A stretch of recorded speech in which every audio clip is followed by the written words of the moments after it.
Shalom, salam sejahtera dan selamat pagi Bapak Ibu Saudara-saudari dimanapun berada. Selamat berjumpa kembali di pagi ini dalam Renungan Harian Toraya Minggu 27 Oktober 2024. Saya yakin dan percaya bahwa pada pagi hari ini semuanya sudah boleh bangun dan mendapatkan berkat, hikmat, dan damai sejahtera Tuhan. Karena itu, patutlah kita bersyukur karena kasih setia Tuhan tidak pernah berkesudahan kepada kita semua. Sebelum kita memulai aktivitas di pagi hari ini, mari kita mengawali dengan firman Tuhan yang terambil dari Yesaya 59 ayat 9 sampai dengan ke-19. Namun sebelum kita membaca dan merenungkan firman-Nya, mari kita satu dalam doa. Kita berdoa. Bapa di dalam surga, kami bersyukur atas kehidupan baru yang Tuhan masih anugerahkan kepada kami semua. Dan untuk mengawali aktivitas di sepanjang hari ini, kami akan membaca dan merenungkan firman-Mu. Namun sebelum itu ya Bapa di surga, kami mohon dengan Roh Kudus ya Tuhan, mempersiapkan hati dan diri kami, agar apa yang kami baca dan renungkan bersama pada pagi ini, boleh kami pahami dengan baik, boleh kami praktekkan dalam kehidupan kami sehari-hari. Karena itu ya Tuhan, bersabdalah kepada kami semua, karena sesungguhnya kami telah siap mendengarkan firman-Mu. Di dalam nama Tuhan Yesus Kristus kami berdoa. Amin. Pembacaan kita pada hari ini terambil di Yesaya 59 ayat 9 sampai dengan ayat yang ke-19. Firman Tuhan berbunyi, dosa adalah penghambat keselamatan. Ayat yang ke-9, sebab itu keadilan tetap jauh daripada kami, dan kebenaran tidak sampai kepada kami. Kami menanti-nantikan terang, tetapi hanya kegelapan belaka. Menanti-nantikan cahaya, tetapi kami berjalan dalam kekelaman. Kami meraba-raba dinding seperti orang buta, dan meraba-raba seolah-olah tidak punya mata. Kami tersandung di waktu tengah hari seperti di waktu senja, duduk di tempat gelap seperti orang mati. Kami sekalian meraung seperti beruang, suara kami redup seperti suara burung merpati. Kami menanti-nantikan keadilan tetapi tidak ada, menanti-nantikan keselamatan tetapi tetap jauh dari kami. Sungguh, dosa pemberontakan kami banyak di hadapan-Mu, dan dosa kami bersaksi melawan kami. Sungguh, kami menyadari pemberontakan kami, dan kami mengenal kejahatan kami.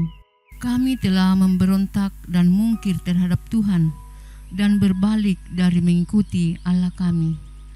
Kami merancangkan pemerasan dan penyelewengan, mengandung dusta dalam hati dan melahirkannya dalam kata-kata. Hukum telah terdesak ke belakang dan keadilan berdiri jauh-jauh, sebab kebenaran tersandung di tempat umum dan ketulusan ditolak orang.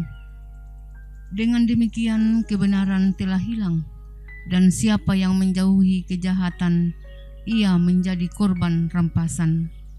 Tetapi Tuhan melihatnya dan adalah jahat di matanya bahwa tidak ada hukum. Ia melihat bahwa tidak seorang pun yang tampil, dan ia tertekun karena tidak ada yang membela. Maka tangannya sendiri memberi dia pertolongan, dan keadilannya lah yang membantu dia. Ia mengenakan keadilan sebagai baju sirah, dan ketopong keselamatan ada di kepalanya. Ia mengenakan pakaian pembalasan dan menyelubungkan kecemburuan sebagai jubah. sesuai dengan perbuatan-perbuatan orang, demikianlah ia memberi pembalasan. Kehangatan murka kepada lawan-lawannya, ganjaran kepada musuh-musuhnya, bahkan kepada pulau-pulau yang jauh ia memberi ganjaran. Maka orang akan takut kepada nama Tuhan di tempat matahari terbenam, dan kepada kemuliaannya di tempat matahari terbit, sebab ia akan datang seperti arus dari tempat yang sempit, yang didorong oleh napas Tuhan. Sampai sedemikianlah pembacaan kita. Yang dikatakan berbahagia adalah kita semua yang masih diberikan kesempatan untuk mendengarkan firman Tuhan. Amin. Dari pembacaan kita diberi tema titik awal pertobatan. Ke dibawe lan basa Toraya nakua ti parandukna pengkatobaran. Bapak Ibu, saudara-saudara yang kekasih, pada 23 Februari 1940 Disney meliris film animasi komedi berjudul Pinocchio. Film ini berkisah tentang boneka kayu atau Pinocchio karya Geppetto. Saat ia tertidur, seorang peri menghidupkan boneka tersebut. Film ini menceritakan bahwa jika Pinocchio berbohong, maka hidungnya akan memanjang. Jika ia terus mempertahankan kebohongannya dan membenarkan diri, maka hidungnya akan terus bertambah panjang. Bapak Ibu yang kekasih, pesan moral film itu senada dengan bacaan kita hari ini. Bagian ketiga dari kitab Yesaya atau Trito Yesaya ini berisikan nubuatan pembebasan bangsa Israel dari pembuangan. Sebelum itu terjadi, mereka harus menyadari, mengakui dosa-dosanya, dan berkomitmen hidup dalam pertobatan. Isinya sangatlah sistematis. Ayat yang ke-9 sampai dengan ayat yang 11 berisi penderitaan dan kesusahan bangsa Israel akibat jauh dari Tuhan. Kemudian ayat yang ke-12 sampai dengan ayat yang ke-15a berisi pengakuan dosa dan kejahatan yang mereka lakukan. Ayat yang ke-15b dan 18 menyajikan kesadaran orang Israel bahwa Tuhan sangat tidak berkenan kepada orang yang berkancang dalam dosa. Dan memuncak pada ayat yang ke-19 tentang ketakjuban dan perasaan takut kepada Tuhan. Ungkapan penyesalan yang menyadarkan bangsa Israel terhadap dosa-dosa mereka itu merupakan sebuah titik awal untuk hidup dalam pertobatan.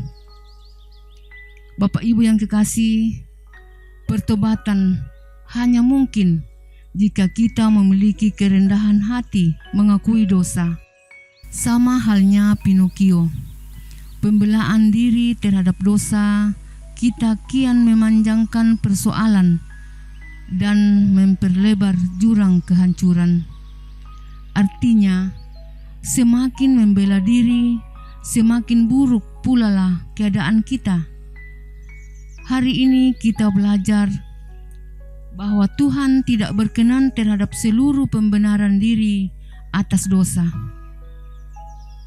Keinginan untuk hidup berkenan baginya berbanding lurus dengan pertobatan dari hari ke hari. Mulailah dengan mengakui dosa, rendah hati di hadapannya. Kiranya Roh Kudus akan menuntun dan menyanggupkan kala kita meresponnya. Amin. Mari kita berdoa. Bapa dalam surga, kami bersyukur atas kebenaran firman-Mu yang sudah kami dengarkan pada hari ini, bahwa Tuhan selalu hadir di tengah-tengah kehidupan kami baik suka maupun duka. Bapa dalam surga, kami juga bersyukur ya Tuhan, bahwa Tuhan selalu hadir di dalam rumah kediaman kami masing-masing.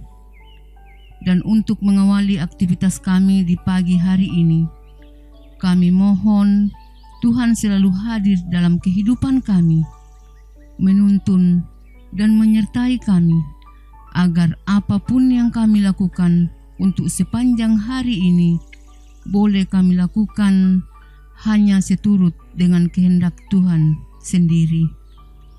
Bapa dalam surga, kami mohon sertai kami sepanjang hari ini dan ampuni salah dan dosa kami. Di dalam nama Tuhan Yesus Kristus, kami berdoa. Amin. Demikianlah kebersamaan kita dalam renungan harian Toraya. Selamat menikmati kehidupan baru hari ini. Tuhan memberkati kita semua.